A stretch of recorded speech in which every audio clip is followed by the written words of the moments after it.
Successful photographer Ben and his wife Jane head to Tokyo right after their wedding. He was offered a prestigious and well-paid job there. Plus, he'll be working with his old friends and colleagues, Adam and Bruno. The newlyweds decide to spend the weekend before starting work in a picturesque Japanese countryside spot at the foot of the mountain. But on the way to the resort, Jane, who is driving, suddenly hits a girl in a light summer dress who stepped onto the empty night road. The car crashes into a tree from the impact. The couple comes to their senses. Jane hysterically runs out onto the road searching for the girl's body, but there is neither a victim nor any traces of blood on the asphalt. The police who arrive suggest it was probably an animal that ran off into the forest after the accident. Ben and Jane check into a cozy countryside cottage by the lake. Ben's neck has been hurting constantly since the crash, but he tries to calm his wife, who is still in shock. Later, they take some photos together with the majestic Mount Fuji in the background. A little while later, the camera takes a few more shots by itself. The couple arrives in Tokyo, where they are greeted by Bruno and Adam, Ben's old friends.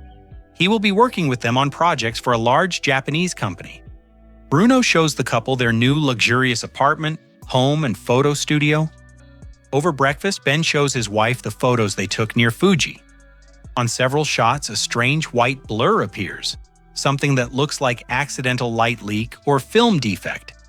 Later, Jane spends the day wandering around the megacity, taking photos for memory. In the evening, she shows the pictures to her husband's assistant, a Japanese girl named Seiko. Seiko notices the same white artifacts and says they are most likely photos of spirits. After all, her boyfriend Ritsuo prints such shots for a magazine about paranormal phenomena. A couple of days later, Ben conducts a Japanese-style photo shoot in front of the company's modern building. While reviewing the successful shots on his camera, he suddenly spots a girl in a light summer dress right in the center of the frame among the models, the same girl his wife hit on the deserted night road. Then he clearly hears the phrase, "You abandoned me." Later, Ben develops the negatives from that shoot in his studio. The spirit of the Japanese girl appears in the frame again, and her face slowly turns, staring straight at him. The frightened man spills the developer solution, and the splashes get into his eyes. He grabs a towel to wipe his face, and suddenly sees in the mirror that the towel and his face are covered in blood. But it all turns out to be just a hallucination. Meanwhile, Seiko takes Jane to a small publishing house and introduces her to Ritsuo. The man leads her into a locked room with piles of salt on both sides of the door to ward off evil spirits. Inside the room are hundreds of real photographs of ghosts from all over the world, dating back to the 19th century. He explains that there can be many reasons why astral bodies manifest in our world. Tragic, unrequited love, unfinished business, or very strong emotional connections. There have even been cases where a person's spirit appeared while they were still alive. All of this is a kind of message. Jane goes down into the subway. In the train car, she accidentally glances at the glass and sees the reflection of the hit-and-run girl's ghost. But now her face looks like a skull. The woman returns home and finds her husband upset. Ben says that today's film is ruined, and he's sure it wasn't his fault. Jane flips through the photographs. The same strange artifacts are visible on all of them. She tells her husband about these spirits, but Ben just brushes it off, saying it's all nonsense, and he doesn't believe in ghosts. The next day, Ben develops new photos. His wife approaches him from behind and gently strokes his still painful neck. Ben asks her to forgive him for yesterday's argument. But suddenly the phone rings. He steps out of the dark room, picks up the receiver, and hears Jane's voice. The man drops the phone, returns to the red room, and sees a young girl in a summer dress sitting in his chair. Flies start crawling out of her eyes. Jane hears Ben scream, rushes back home, and realizes her husband has also seen the ghost. She tells him that these mistakes on the photos are actually the spirit of some girl. While examining the shots with the ghost in front of the corporation building, Jane notices that the figure always appears near the company logo. She goes up to the floor where the large logo letters are mounted and enters the International Department office. At that moment, a framed group photo of the staff falls and shatters. Jane looks at the picture and recognizes the girl on the right. It's Megumi, the very ghost that's been haunting them. And this photo was taken by her husband. Ben finishes another shooting day and lies down on the couch in his studio with a beer.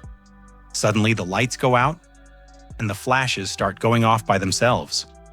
With every bright burst, the girl's ghost gets closer and closer to the photographer, terrifying him. When the lights come back on, his wife is leaning over Ben, who is lying on the floor. She hands him the group office photo and asks if he knows the girl on the right. Ben finally tells the truth. Megumi used to work as a translator at their company. He had an affair with her, became her first man, and after that, the Japanese girl became completely obsessed with him. Ben asked his friends Adam and Bruno to somehow influence the lovesick girl, and soon she disappeared. The next day, Adam is doing a photo shoot with a young model. The girl is posing in lingerie. Suddenly, Megumi's ghost appears in the frame and flies straight into the lens. The photographer loses an eye, and a little later he dies in the hospital. Ben calls Bruno, but he doesn't pick up. So Ben and Jane drive to his apartment. On the table lie photographs cut into thousands of tiny pieces with a blade, and right in front of them, the crazed friend throws himself off the balcony. Then Ben and Jane decide to find Megumi to understand why her spirit is haunting them. They drive to the house where she lived. The girl is sitting in a chair on the balcony. Jane comes closer and screams in horror. The Japanese woman has been dead for a long time. Her body has turned into a skeleton covered in flies, and empty cyanide cans lie on the floor. In the evening, Ben hears strange sounds coming from the bedroom and cautiously enters. The ghost of Megumi approaches him, pulls out a monstrous rotten tongue from her mouth, and gives him a disgusting kiss. Jane wakes up from her husband's choking sounds. He is writhing on the floor, gasping, while corpse flies fly into his mouth. The woman screams for Megumi to get away.